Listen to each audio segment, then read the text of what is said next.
everyone. I often tell this when I'm trying to teach these principles in our own company.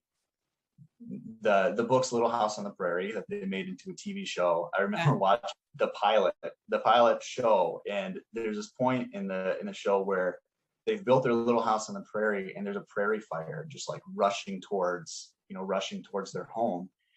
And I think, if that was a business problem, the fire was this problem, most people would step into it and say, all right, there's the problem. It's the fire. We got to put out the fire. That's the solution. We got to put out the fire. But if you watch things play out, the first thing the family does is they go and take their youngest daughter and they go put her in the middle of the creek. Well, why do they do that? Their biggest problem to solve was not about the fire. It was about keeping their family safe, right? That was way more important than putting out the fire.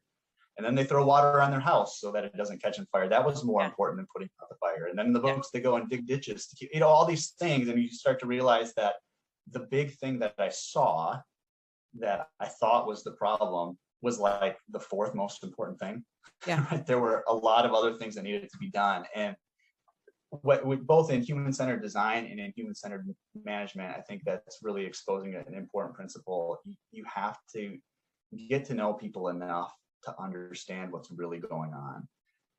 And if you do that well, the value you can bring them is so much greater. And it's really important.